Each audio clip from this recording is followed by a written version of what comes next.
to Professor Sebastian Heiduschke's talk today, Tech Tools in Teaching. Sebastian is an assistant professor of German and the coordinator of the World Languages and Cultures program. For a few years now, we've been in a writing group together, and he's a very helpful reader. And oftentimes the conversation shifts from writing to teaching. And I've had several interesting conversations with him about technology. So interesting that I asked if I could come to this class and watch.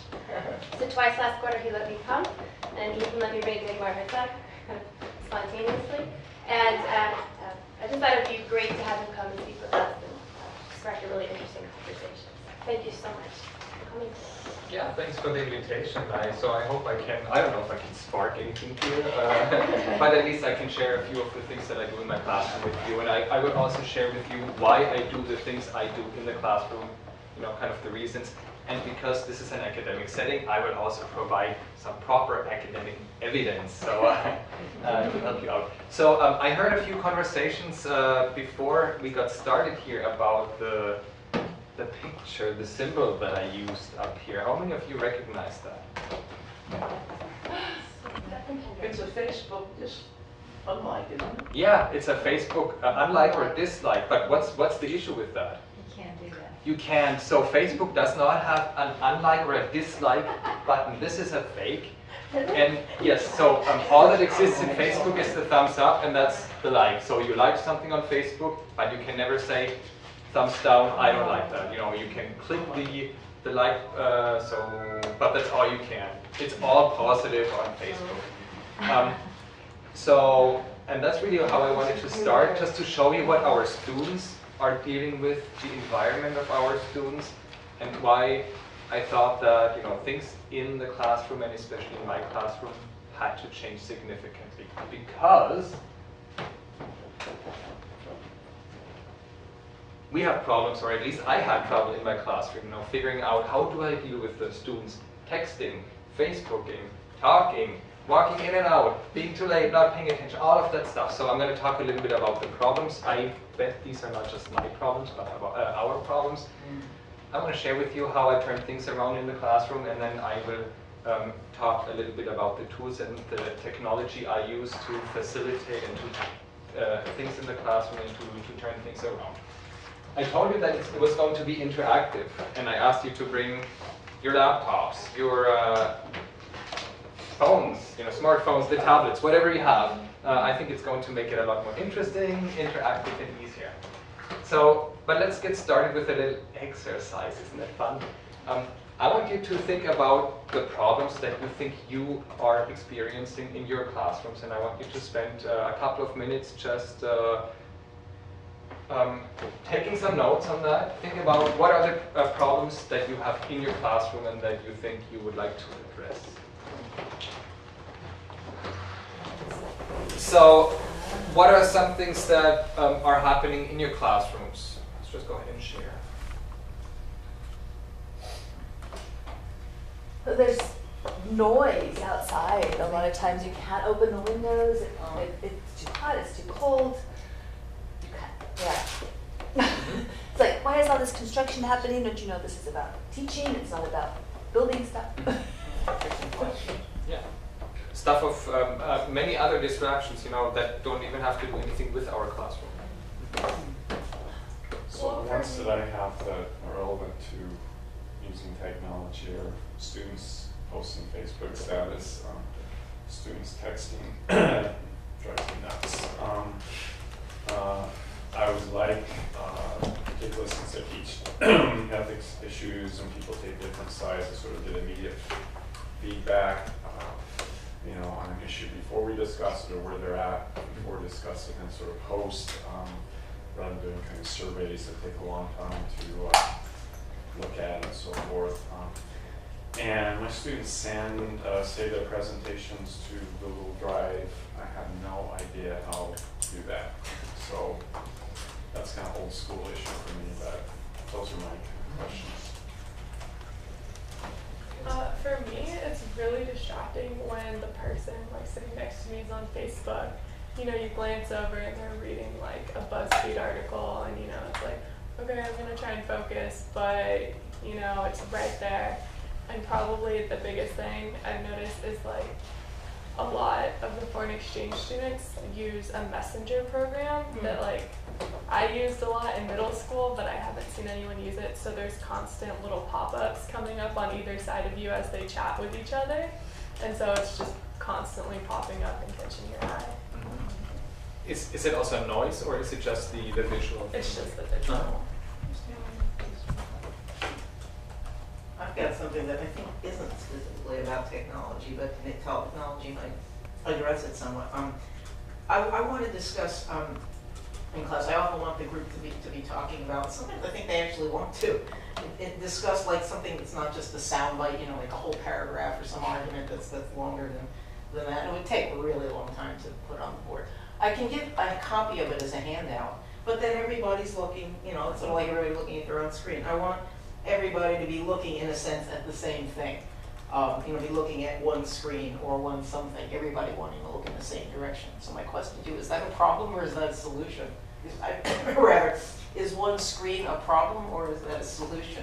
I'm feeling like it's a solution, but I imagine some of the more imaginative people might say, no, you're just looking at that wrong. Yeah, I think that's interesting, and comment. we're going to Yeah. come back to that towards the end, because I think there's a very Yeah.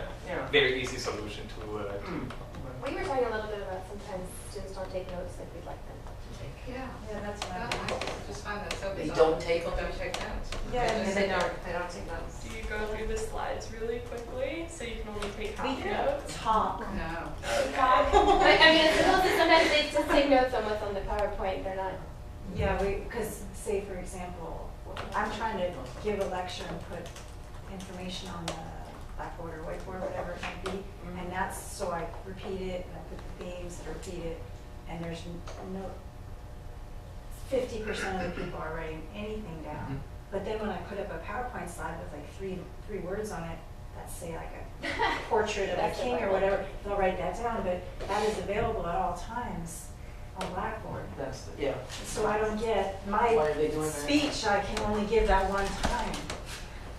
So I don't know, I've explained it a million times, but I can't ever figure out what the problem is. And I say a million times the midterm and the final are all going to be based on these notes that you're supposed to be taking. How do they do the test? So that was another thing we said, I think that's why a lot of people don't do in-class writing tests, because they're almost useless. It's very difficult to get a decent, really good answer. It's like 10-20% of the students who would give a decent in-class writing test. So that's why take home. Paul.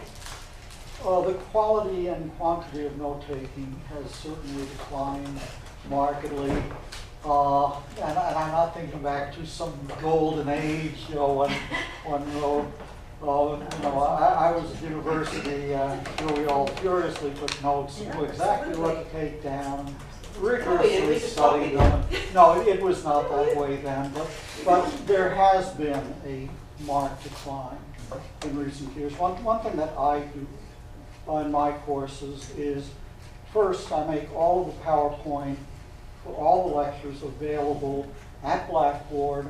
I encourage students to preview the PowerPoint before the given lecture and to print it out. And it prints out so that there are 3 slides per sheet and 3 sets of blank lines. And I encourage them to take their notes with that arrangement. And many of them do it, including, in fact, I think most often, the best students are the ones who do that. And then there are those who just sit staring at me, and I say, you know, you need to be writing this down. Or sometimes sometimes I will say, okay, you know, over this past 5 minutes, this is what you should have in your notes. And I see jaws drop, and especially early in the term, the students whose jaws are dropping, I'm often seeing for the last time because they promptly go off and drop the course. But yeah, the note-taking issue is certainly very considerable. In fact, in general, and this relates to it, the kids are just, they're not focusing as much. Note-taking requires focusing, also reading requires focusing. And I don't think the students are reading as much or as well as they were even 10 years ago. Well, I would say that brings me to one of my classes. I'm thinking more and more, how do I involve them in the curriculum process? Not necessarily, I determine the readings and much of that, but like how to have them buy in more into what kind of activities I can do to get them buy in. The reason why I wanted to do this little exercise with you is this. These are exactly the things, and many of the things that you just brought up. I had the exact same problems, I'm happy to email. Yeah, so I had students who didn't even know what their email address. And coming back, the note-taking, I mean, here I guess it goes back to the, unable to write a coherent paper because they don't know how to put their thoughts together. They don't know how to organize the things. They, basically, they cannot do the things that or they were unable to do the things that I expected them to do. So, but what's the solution? And to me, the solution was to actually turn things around. And what I did is, instead of looking at the students, I looked at myself. And I asked myself the really difficult and really hard questions. So I said, what if it's not the students who are the problem? What if it's me who's the problem? What if I was not going to teach them? What if I asked them to learn? What if I was not setting my class up in an environment that worked for me, because that's the way I learn, but in a way that worked for them? They are growing up with their phones, with unable to do note-taking, Facebook, texting all the time, the chat, the video or visual chat, the things that are going on. And then even further, what would happen if I actually were not bothered by the things that we're doing, but what if I employed it to my advantage? What if I said, let's just use what you have and what you do every day and use it in the classroom? And then finally, what if I decided that I was not the expert anymore? But what if I asked my students to teach me what they knew, or how they made sense of the material that I presented to them? And that was a very difficult process for me, because all of a sudden I had to make the switch and to say, I have to change. So it's not the students that need to change, but I have to change. And I have to change, I have to make significant changes in what I do and how I do things. So it had very little to do with the content that I wanted to present. I'm still teaching the same or similar content. And just looking at and assessing my students and how they come out of the classroom, they're actually mastering the content better, even though I'm not testing that content anymore, specifically in class. I'm not constantly reminding them that they need to learn this. They have started self-policing each other and themselves, which I found very surprising. And so this is that was really an eye-opener for me when I said, so how about I just start at home and change the things that I do? Maybe it's going to get better. And it actually did. So I wanted to do this with you. How many of you have a cell phone on you today? Is there a way you can text from your tablet? And this is my cell phone. I'm going to turn on the sound here, because that's what I do in my class too. I make sure that I have the sound on, so they know and we know when a text is coming in. Oh, very. I love it. So I'm going to show you 3 pictures. They all are somewhat history related, and I try to cover a bunch of different, history stuff, as I call it. I would like you to text the things that come to your mind when you see these pictures to my cell phone number. So cell phone is right here. I don't actually know How to do that. text instead of calling unless I already have it in my phone. So it's my I'm going to show you each slide for about 20 seconds, and then we're going to switch to the next slide. One word or a message. Whatever comes to So your the mind. students have unlimited texting, I guess, right? Because you're not good. I mean, if they were paying for this, they'd take them off of it. Okay, so ready? No. So, I have to add to the contact. Oh, what? To text?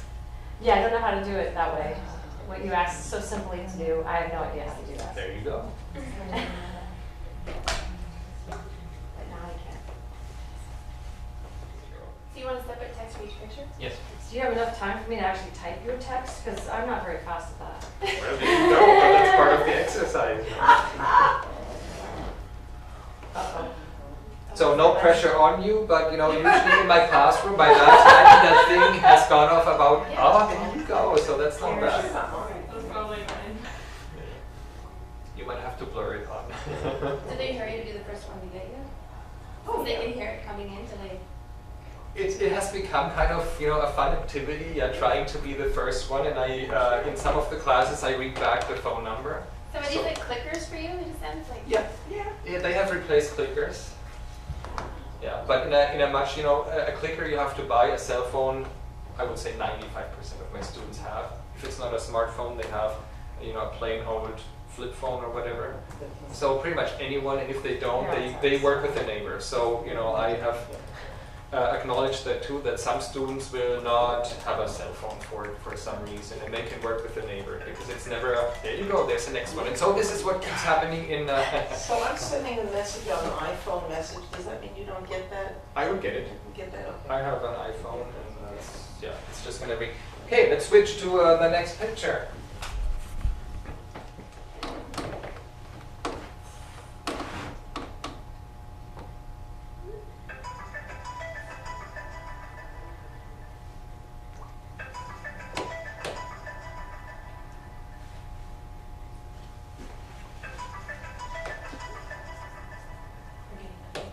This is fun. Is that each one is a text? Each one is a text, yes. So I can tell how many people have already, you know, sent in their feedback, their reactions.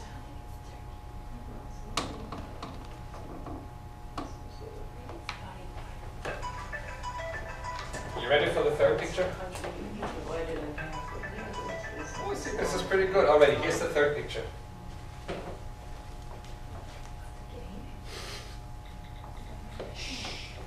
Recognize it?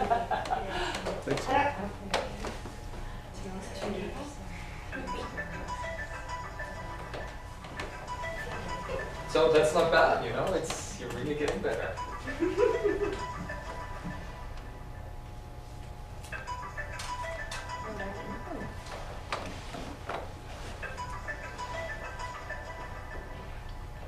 And I do have unlimited text, so I That would be awesome. Yeah. But the student, I guess the students. They probably do too. Yes. Do you worry about giving out your cell phone number? No.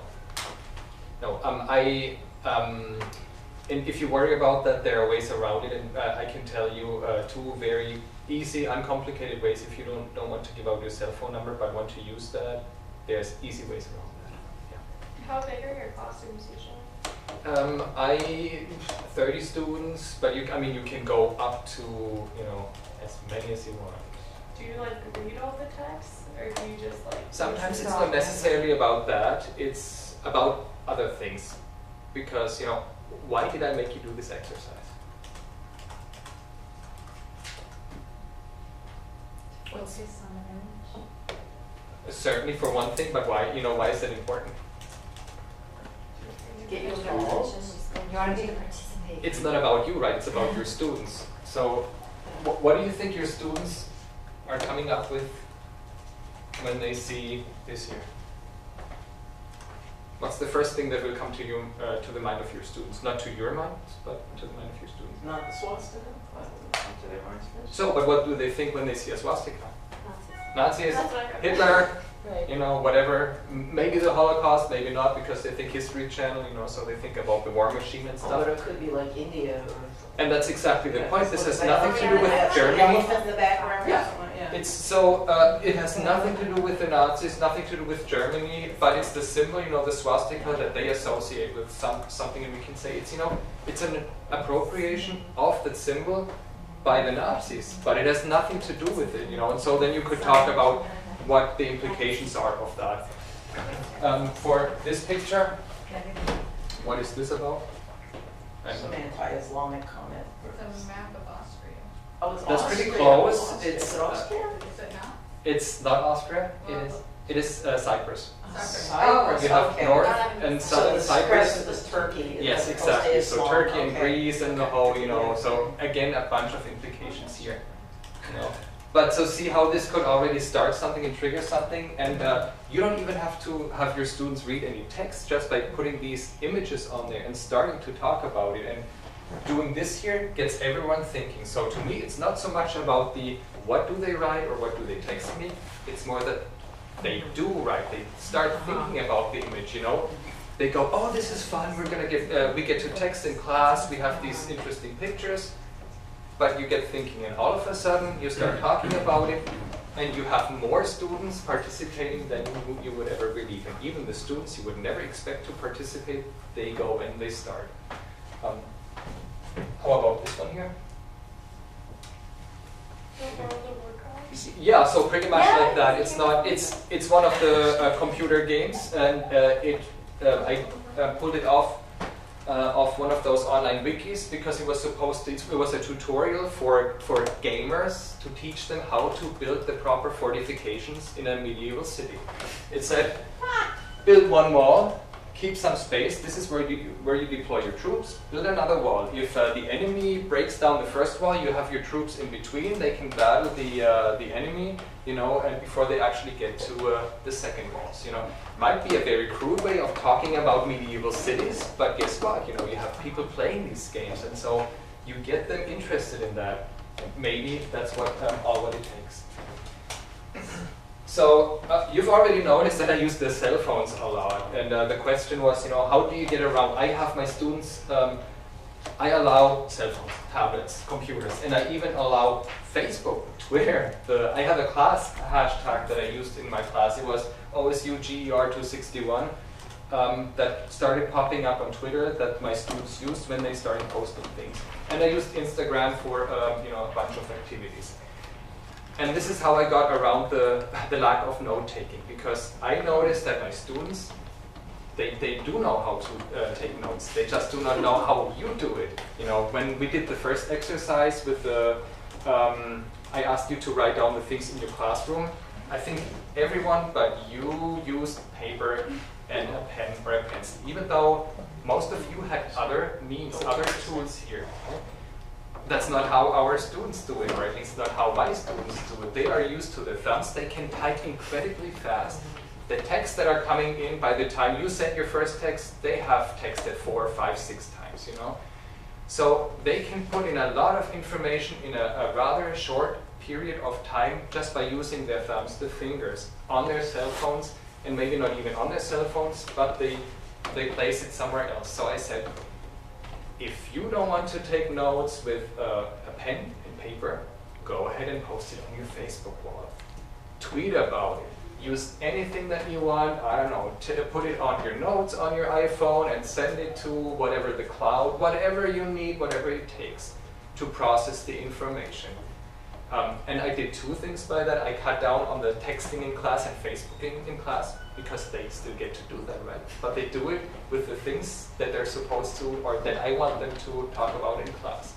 So I found that a lot of the time it's not so much about the texting and the Facebooking and the being distracted. It's about being occupied, you know, keeping your fingers occupied, because that's what they do all day.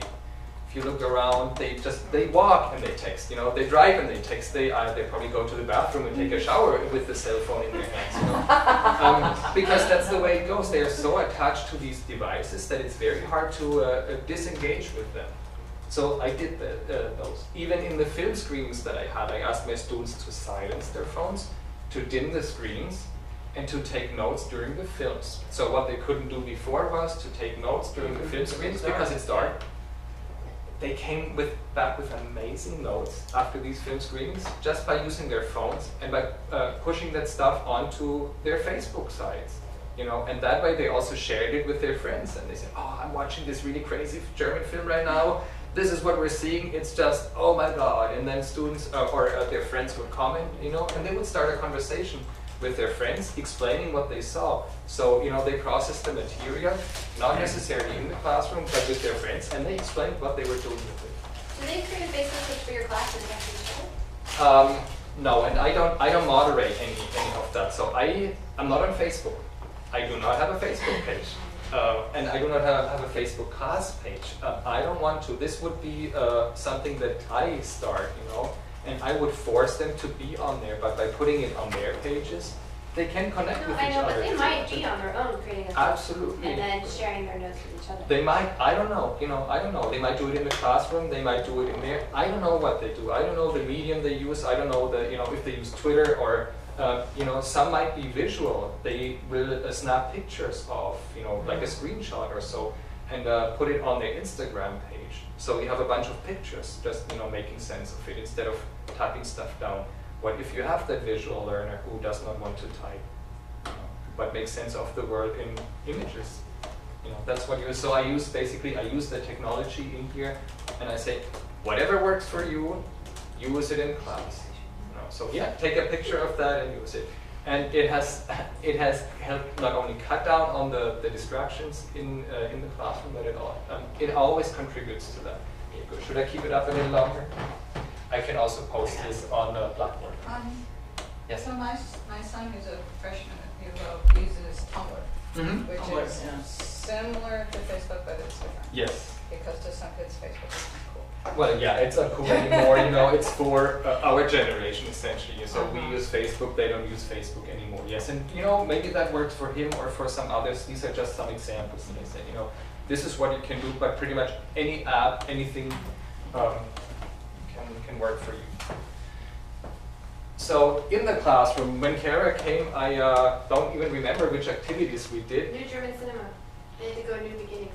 Okay, so I asked them to make a movie. I think, and I think they used their cell phones and they created or recreated maybe a scene. Sometimes I sent them out with their phones.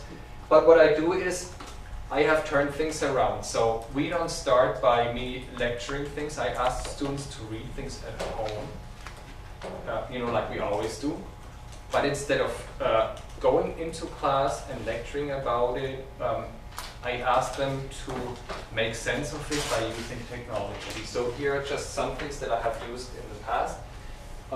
Tazit is a whiteboard tool that you can use. It basically creates a blank canvas on your computer screen, and you can look for YouTube videos, pictures, links. You can just drag and drop them on there. And you can save that. You know, I can make the PowerPoint available to you if you would like. That way you don't have to jot it down. And the links are live here.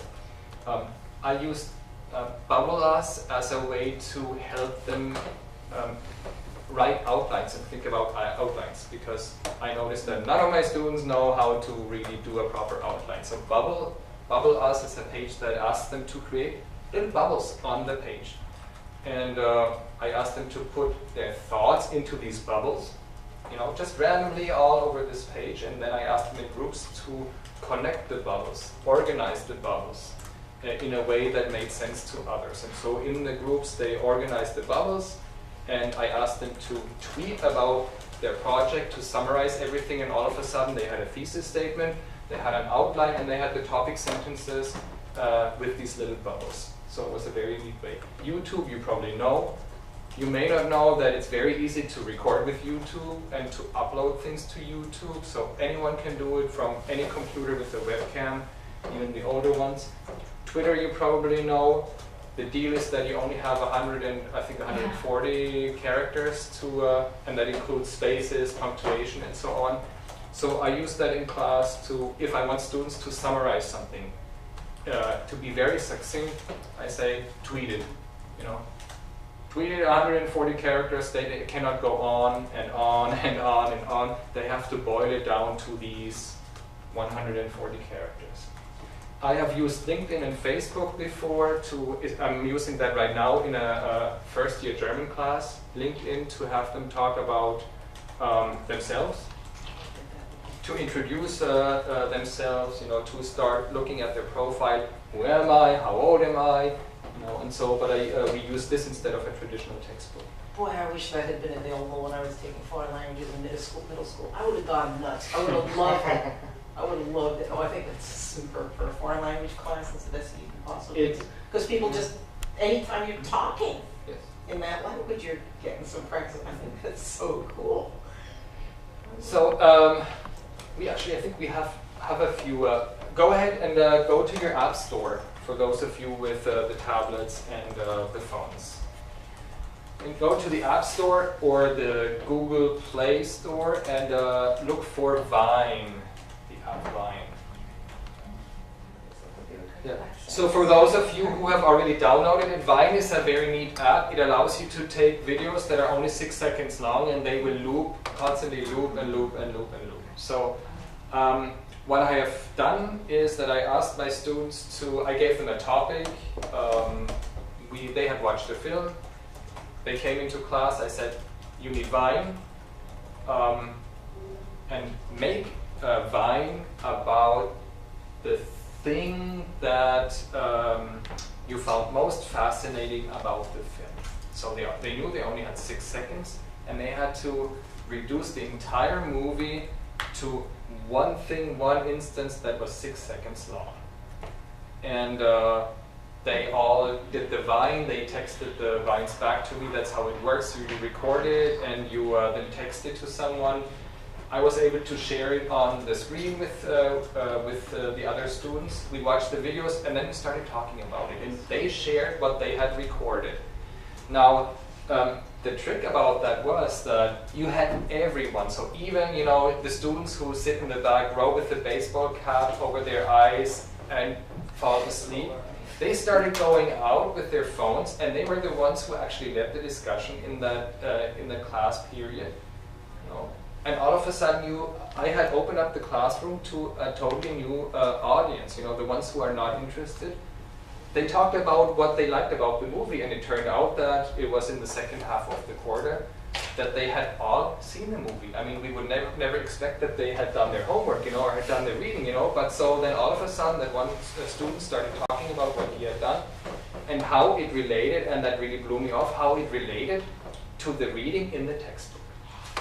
And he said, yeah, so the author said this, and I disagreed with this, and I found this in the movie, and this is why I made this Vine, so this is what it means to me. And I had more and more students doing this. They started working in smaller groups, and in the small groups of 3, 4 people, they all started sharing this. They started to come up with, the explanations, and they started self-policing. So they realized pretty quickly that if they didn't do the reading, the other people in the group would get really mad because they couldn't work in that small group on that project that I gave them. And over time, it just became automatic that they went to the reading. They all did the reading, and they knew I wouldn't go and test anything. There would be no test or no final or so saying, what's in the reading, what's on page 26, what does the author say about that? But it was always the how do you make sense of the reading of the film and that. And of course, I could not cover everything, but it was all how it related to the lives, to the student, and how it made sense to them. And I would be able to say, oh yeah, let's not forget about, and then throw in my 2 or 3 sentences with the information that I wanted them to take home. And no one even thought about that. What I said would be, was kind of intrusive, because to them it was like, oh yeah, that's his opinion, very good, very interesting, and they started processing it. So that was in the first half, and in the second half I shared the assignment with the class, and we had the discussion. The discussion was never led by me, but by the students sharing their project, the piece of, the thing they did. So Vine is like you make your own video, that's what I get. Yes. Is that correct? It's a 6-second video loop, yes, that then you can send to someone else, and they can put it on their page, and it constantly shows that. And so we looked at all of the Vines in the big group. I just scrolled up and down on the page, and we watched the 6-second videos in the classroom. Now, the question, of course, is how do you assess that? In my class, I don't have any quizzes, tests, midterms, or finals. That has also helped a lot with the student participation, because no one feels anxious anymore. No one feels afraid of sharing the information, because to them it's like, well, he's not pulling out his grade book, or I don't have to be afraid that I'm saying anything that's wrong. There's no right or wrong, it's really just sharing. I still assess though, and so one of the tools that I started using are badges. It's kind of the new hip thing that, you know, when you go, if you have the Starbucks app and you do certain things, you get a badge. So a badge for automatically reloading your Starbucks card, a badge for buying 5 drinks within 1 week. You know, it's kind of a little token that you get online. You know, like the stickers that you get in elementary school, the great job, or, you know, accomplished so many things. It's all digital now, and apparently that's really what, so collecting these badges is kind of a sport. So I thought, how about you take advantage of that and you say, well, if you are able to do this certain thing, you have mastered it, and I can award you a badge. So language learning, for example, if you have mastered the perfect tense, I can give you the perfect tense badge, and you go, wow, I got the, you know, you don't have it yet, I have it. I went away from, I went towards a self-evaluation. I asked students at the end of the term to create something and to tell me what they think they deserve in the class, what kind of grade they deserve in the class. And they have to justify it. So it's not enough to say, I think I deserve a B because I'm a good person, you know, but they have to say, oh, I think I deserve a, whatever, an A- because I've been to every class, I have done all of these assignments, I can talk about this, here are the learning outcomes in the syllabus, I have mastered these in this way. Surprising to me was that most of the students graded themselves lower than the grade that I would have assigned to them. So I bet they were pleasantly surprised when they saw the grades and they saw that they got a better grade. And I talked about the no traditional things. Now, of course, we can doubt the validity of that and say, you know, yeah, but you know, maybe he's just making stuff up. Will it work in all of our classrooms? Is it something that we should be doing? So what I've been doing in my job as coordinator of world languages is I started looking around, you know, what's on the horizon for the next 3 years, the next 5 years, and long term for higher education. And I encountered the Horizon report by the New Media Consortium. That's a think tank that is based in, I believe, in Austin, Texas, and they have invited people involved in higher education, but teachers, instructors, to think about what lies ahead of higher education. And I wanted to share this briefly with you. And by the way, do you know what that in the top right corner is? QR. It brings up the website. Yeah, so it's called a QR code, and the QR code is basically a way of taking your smartphone, scanning it, and it takes you right to the website where you can find the information about this. So if you take your smartphone and scan that, it will take you to the website with the Horizon report. But I embedded a short video in here that will explain how or why it's important to use technology in the classroom. Yeah, so you probably need a barcode reader, but if you take that and you scan it, my phone makes a noise, a bing, and it shows me the URL, and I can just go straight to that and look at it. Or you can Google the New Media Consortium Horizon report, but I wanted to share this brief video with you because it explains why technology will become more and more important and why we cannot really wait. That's kind of my evidence.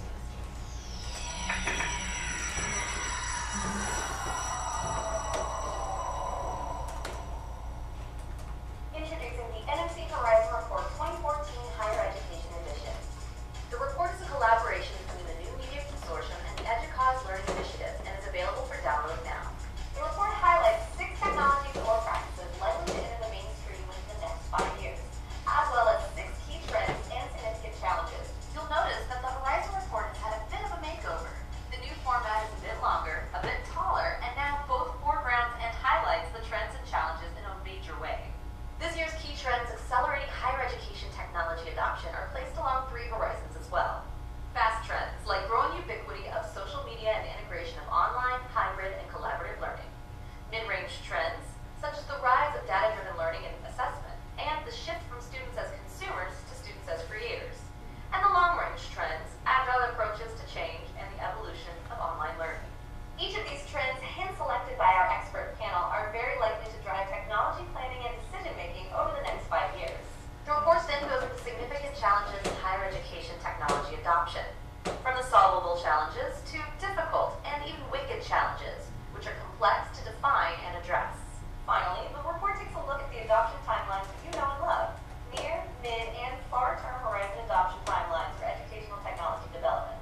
applications to gain a deeper understanding of the subject.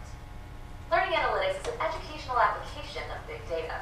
Education is embarking on a pursuit into data science with the aim of improving student retention and providing high-quality personalized experiences for learners.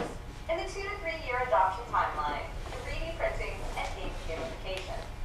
3D printing refers to technologies to construct physical objects from 3D digital content, building tangible models and prototypes one layer at a time. The most significant aspect of 3D printing for education is that it enables more authentic exploration of objects not readily available to universities, such as fragile artifacts, fossils, or minerals. Games and gamification has continued to grow on all levels, and educational gameplay has proven to foster engagement in critical thinking, creative problem solving, and teamwork, skills that lead to solutions for complex social and environmental dilemmas. In the far-term horizon, or 4 to 5 years from adoption, quantified self and virtual assistants. Quantified self describes the phenomenon of consumers being able to closely track data that is relevant to their daily activities through the use of technology. For example, tracking daily activities, sleep, or eating habits through wearable devices and mobile apps. It's imaginable that test scores and reading habits gleaned from learning analytics could be combined with other lifestyle tracking information and reveal how environmental changes improve learning outcomes. Virtual assistants are a credible extension of work being done with natural user interfaces. Mobile examples include Apple's Siri and Android's Jelly Bean. While students are already integrating this technology into their personal lives, most institutions have yet to explore this technology's potential outside of research settings. All of these technologies are explored in this year's report, along with a discussion of its relevance to teaching, learning, and creative inquiry, curated project examples, and recommendations for further reading. Download your copy of the report now at go.nsc.org/2014-HIED. You know, she's talking so fast, listening to her is making me nervous. Is that just me? And the I music mean, I is find like, the delivery what? of Yeah, them very 70s? anxiety. Yes. One thing you and I talked about is you told me about how you use blogs and it says into writing more through their blogs than Yes. they ever did before. Yes. And that the writing improved. Yes. So I don't know if you were going to talk about that all today or just if you could mention what you do for Yeah. blogs. So instead of, like I said, instead of the traditional way of grading the quizzes and so on, I asked my students to do nothing but blog. So I told them that's the only way I'm going to assess what you do or if learning is taking place. And I told them to keep a learning blog, a reading blog, and for my film class it was a viewing blog. So they blogged about the films that they had seen. In the reading blog, they talked about the readings they had done, and in the learning blog is so the learning blog, they talked about what they were taking home from class, you know, the process basically afterwards. And I gave them very detailed feedback in the first 2 weeks of classes, so I looked at each blog all the time after each deadline that I had set and typed in my response to that. And in the beginning, as you can imagine, the blogs were they summarized a lot in the reading blog, or they wrote very basic things in the viewing blog until I pushed them and I said, that's very nice, but ask questions. So I said, I know that, but how does it relate to you? And so by doing this, they started processing my feedback, and towards the end, I did not reply to the blogs anymore, but they started writing more. And they started digging deeper. They related it to their own experience. They compared the reading, for example, with, they interpreted the reading, the textbook reading, just by blogging about it. I did not give them a word limit or so. I just said, however much you need to write. If it's enough, it's enough. And some started writing like 500, 600, 700 words, so 2 pages, just about a reading. Or about the classroom experience. They started writing tremendous amounts, not always structured and not always, in a way that we would like to see, but just to get their thoughts out. And towards the end, I could see that they refined it a lot more. And I said, run it through a spell check, for example, run it through a grammar check. Yeah, things that didn't even dawn on them for a long time because they're used to the stream of consciousness writing. So all of the tools help them structure their thoughts. Towards the end, I had blogs that, I could share some of those with you, I guess, that really show the progress of the students throughout the term and also the growth and along with their final evaluations, I could see what they had done throughout the term. So how do they submit that on a report? I did them on Blackboard. Now I migrated the blogs. They're using the Oregon State blogs at oregonstate.edu for the class that I'm teaching right now because I wanted these blogs to be out in the open. And did you, trying to see how I could do that in a class overview-wise, so did you have like a learning outcomes stated at the beginning and then they could sort of self-assess at the end via that ongoing assignment? So yes, my syllabus has the learning outcomes, and I said from the beginning, this is what we will be looking at in the final, and the activities I did, of course, were geared towards these learning outcomes. And then at the end, you could just say, now, will you come to me and explain to me how Yes. all these blogs address these learning outcomes? Yeah, that's what I did in the self-assessment. And I they're said, shared. here are the 6 learning outcomes, 3 for the backcourt and 3 for, this class specifically. Tell me how you accomplished them. It's not if or if not, but how. And what's your grade? Yeah. But did you also you gave them a kind of a running grade as to where they're blogging? In the beginning, yes, I had a scale from a 1 through 6 to 6, so 6 being the highest score, so they could just figure out what, if I write a great job, it may not always mean this is a 6 out of 6, but maybe it's a 4 out of 6. And that running score went up and down based on what they were doing throughout the quarter. But essentially, it did not really matter that much, because some of them did not write a lot in the beginning or did not maybe go to the movies. And towards the end, they went to everything, and they even started watching the movies that they had not seen because there were these cross-references that they didn't get, or they started reading the previous chapters. So when you assigned the final grade, did you have material you were using to critical grade? You know what I mean, like numbers? Yeah, I had, of course, the things that I did in class, I observed, so while they were doing the projects, I was not just standing around, I was walking around, basically assessing the students while they were in the group work, but they didn't feel that they were being, observed or assessed. And so that I wrote into the grades that I had this, I had the blogs, I had the final assessment, and it all was pretty accurate. And there was no other assignment. And I'm thinking of all the Has positives it here. lightened your do you feel like your workload is heavier or the same? Different? So my class prep time has, of course, gone close to 0 because I have the assignments already, and I asked students to make sense of it, and then I knew what I wanted to say and what I wanted to take them to take home, and that's what I could insert in there. It was kind of coming and going in waves, in the beginning of the class I had to do a lot because I had to reply to all of these blogs, and so 31 students, they all blog all the time. So the first 3 weeks of the term I did nothing but reply to because they're blogging every week after a movie.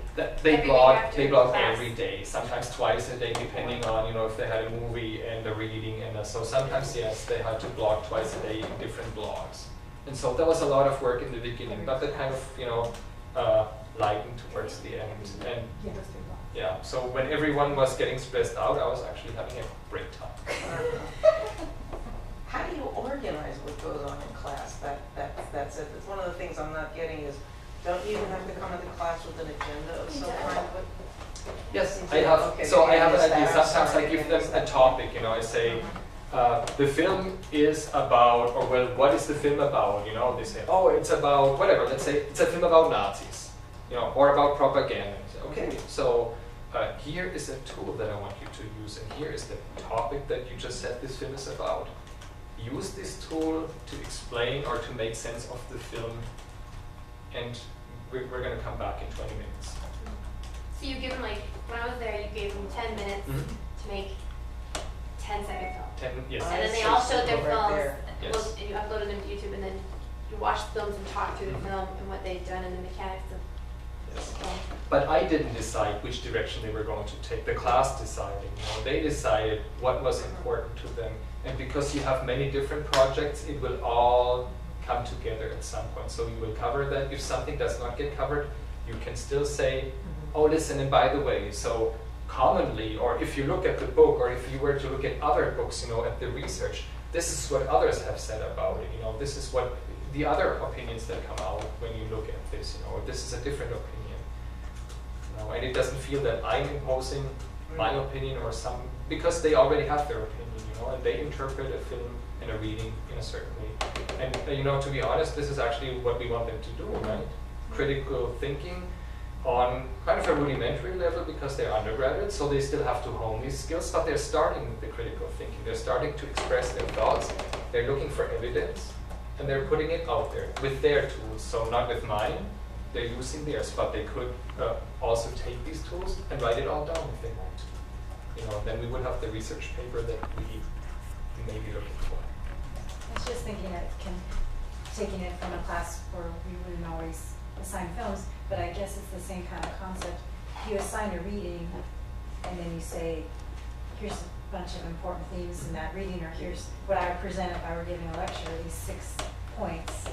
Then you can still, it's the same idea. Same You can idea, still, yeah. you don't have to give a big long presentation that might not hold attention. Right, yeah, and you know, yes, of course I have the films, but I had 2 textbooks. Yeah, you know, exactly. that came out, and The reading I is assigned readings material. The from reading these textbooks. Yeah, Yes. that's a ton of material to Yes, work with, yes. without a huge lecture as well. And just by using the web, I mean, you saw the pictures that I had. Maybe there are pictures that relate to the things that you want to teach that are more closely related to what they know. That's why I put the computer game, the screenshot of the computer game there. You know, because this is what they do. They play on, again, on their phones, on their tablets, on all the time. And maybe this is how they would make sense of the medieval city. How do you remain fluent in all of these new, like Vine? I learned about Vine from you. Like, how do you do that? Right there. So all of that is, I did not come up with that. 4 things. Technology across the curriculum is at Oregon State, and it's a website you can go to, and you can actually email them and say, hey, I have this idea, but I don't know how to do it, or I don't know any of that. The Center for Teaching and Learning is here, and I think it's the most underutilized portion of campus here, because they are posting a lot of these things online, and that's where I went for my inspiration. I went there to see what is out there, what can I use. I don't know any of that stuff. The eCampus Faculty Forum is really good because they are using and they are applying a lot of these tools in the eCampus courses. They have these web developers and the tech people. And I just asked them, I said, this is what I want to do. How can I do it in the classroom too? And then of course, like I said, the students, sometimes I just Googled a tool and I looked it up and I thought, hey, that would be very neat. Let's just see. I gave them the tool and I said, here's the tool. You will know how to make sense of it. Not me, you know, and they did, you know. I just said, this is what we're going to use today.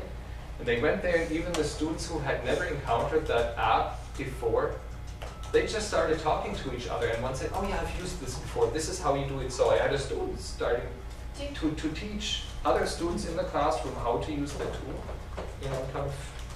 Do you think they like that variety, that you're bringing in new tools every week? Oh yeah. Is that part of your strategy? Well, yes, mix it all up. So yeah, I don't think I used the tool twice.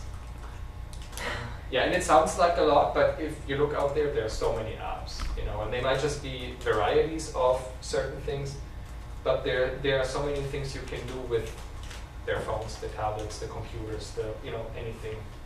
Yeah, I even had them. I went very basic one week, and I had them create a wiki that completely failed because apparently they had never created a wiki, and they had not done, many of them had not done the reading for that day.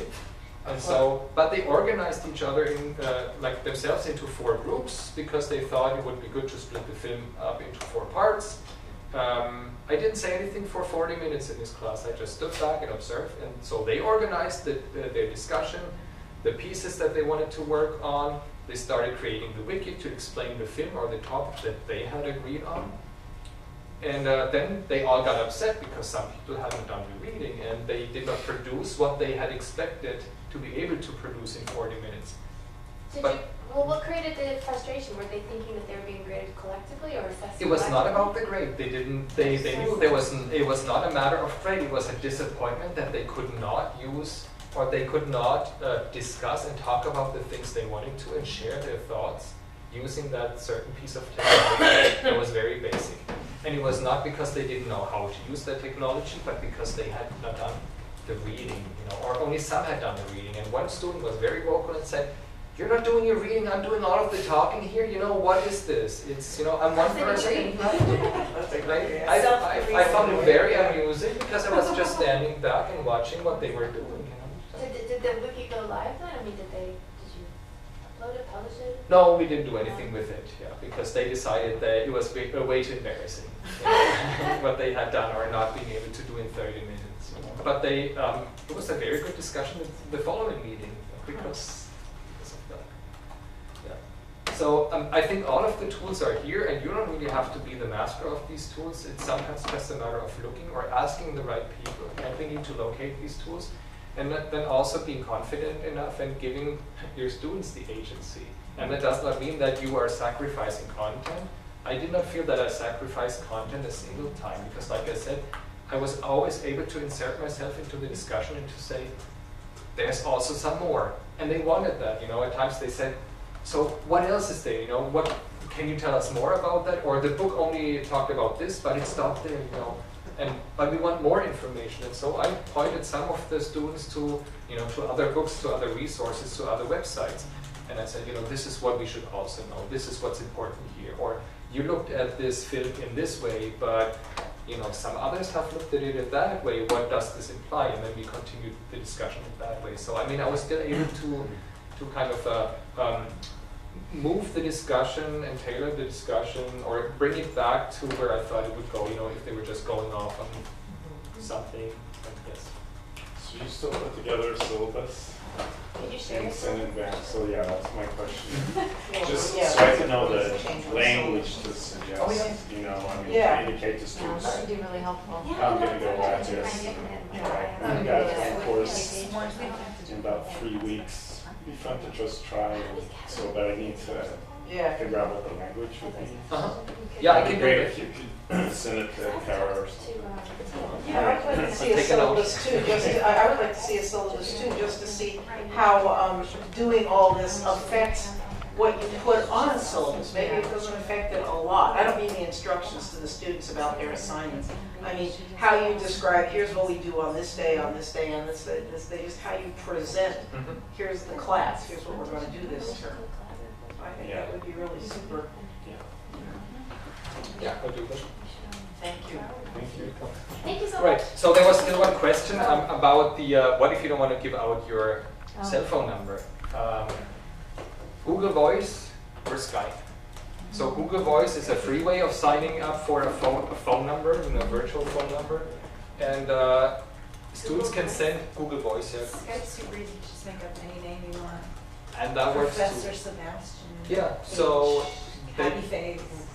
they can text to that, and it can be forwarded to your cell phone. So the ability is there. You can never log in again. Sounds problematic. Well, then just make a new one. Yeah, exactly. Yeah, so it's kind of these throwaway phone numbers. If you don't feel comfortable doing this, you just create one and forward it to your cell phone, and or even to your email address. You can also do that in the classroom. You forward it to your email, pull up your email, and say, okay, here we go. All right. So,